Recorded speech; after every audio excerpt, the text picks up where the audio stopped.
Okay, so this isn't like a very uncommon complaint in the community, but I've never made a video complaining about it before.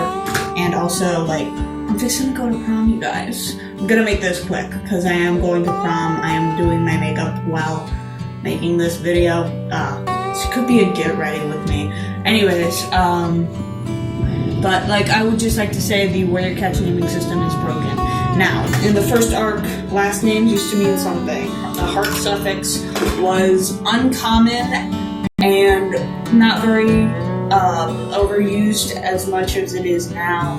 And like, bro, I'd just like to say, like, while we didn't have as many options for like last names, first names, it was better. Like the later arcs, I will admit, we do have more options for last names. I do love the first name Freckle, maybe not the last name Wish.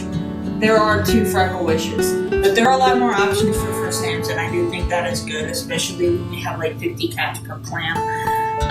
But I think if we're gonna revise this properly, we should probably keep the first name options. But like, okay, so let's see. I propose we keep the name creativity and go back to having like, you know, the stuff like, okay, so I'm gonna do an analogy here. So imagine that there's this cat named Beepaw. She is named Beepaw because she is yellow. Wow, so creative. Anyways, now Beepaw is the apprentice of this guy named Stripe Fang, who is stripy and has big fangs. Wow. Beepaw also has a sister named Blossom Paw. Very different from the Blossom Paw we know now. Now, during her apprenticeship, we run into, you know, a giant-ass flood that kills a bunch of people, including Stripe Fang and Blossom Paw. Now, the old naming conventions would name her Bee Blossom, Bee Stripe, or Bee Fang after her dead loved ones, or we could name her like Bee Rain, Bee Flood, Bee Water. Bee Water sounds kind of good, honestly. But like, you know, because, you know, the flood, whatever. Now the new naming conventions would slap heart on the end because they could and call it a day. Sound familiar? This is what happened to Lily Heart and Star Storm. Now, actually I don't think that's how was her mentor, but despite this, now, I complained about it back then in my Grandma Star Storm review. Well, I don't think that we should be throwing the heart suffix around willy-nilly. I think last names should mean something. Now, this is not a hard fix. All you need to do is give us some time with the apprentices so that we know their personalities and then name them after their personalities. Or, you know, after something they've had to do. I am begging you, Aarons, please. Like, even with a bland character, you don't get any screen time at all. Name them after their assessment. Like Daisy Paw, completely made up person. Did Daisy Paw go through the trees to catch all their kills in their assessment? Name them like Daisy Flight, Daisy Branch. Did she run really fast to catch her kill? Daisy Runner. Did she kill a really big bird? During her assessment, Daisy Feather, Daisy Wing, Daisy Hawk. Okay, that sounds like a killer name. Who is Daisy Paw? You don't know. You know what you know about her? She caught a hawk during her warrior's assessment. Can we please... Okay. I'm sorry, I'm getting it. This is getting heated. Things are getting heated in the Warrior Cats community. But like, come on, Aarons, please. Like, please, can we please go back to the old way of naming things? Listen, girl. But yeah, that's my only real complaint. Fixing to have to go to prom. Yeah. Anyways, so yeah, that's my only real complaint. I just came on here to complain. Yeah.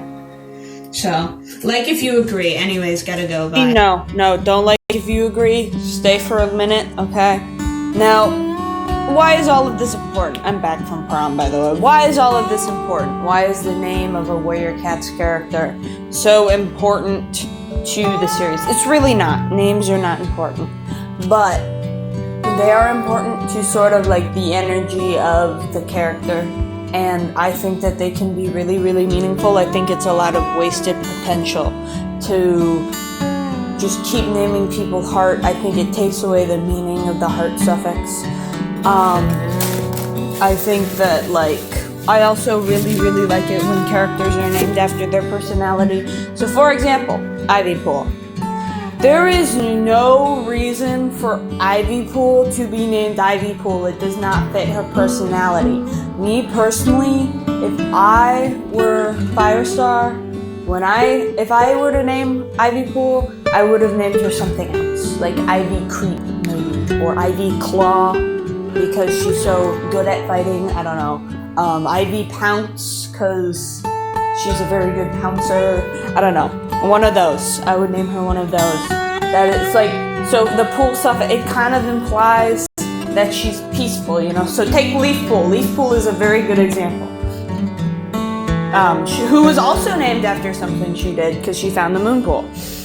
Now, Leaf Pool is also a very good example because Leaf Pool, it implies that she's calm, like a pool full of leaves. Wow, beautiful, so amazing. Because that's what she is. She's a very calm character. She's very clear-headed, very level-headed. Maybe not in certain scenarios, but all in all, she's very sensible as a cat. She doesn't get worked up over a lot unless it's Crowfeather or Cinderpelt involved. There are a couple exceptions there too. But all in all, she's a very chill person, which fits her super chill name. Okay. Amazing. That is a name with meaning. Errands, more Leaf Pool, less Ivy Pool. But in storyline, I would like some more characters like Ivy Pool and, well, I like Leaf Pool too. Leaf Pool's pretty good. Anyways, y'all like my drawing? I tried to capture his mental illness. Anyways, yeah, that was done. I did get a dance at the I slow danced with some girl at prom. It was amazing. Probably never gonna see her again. Anyways, yeah, bye.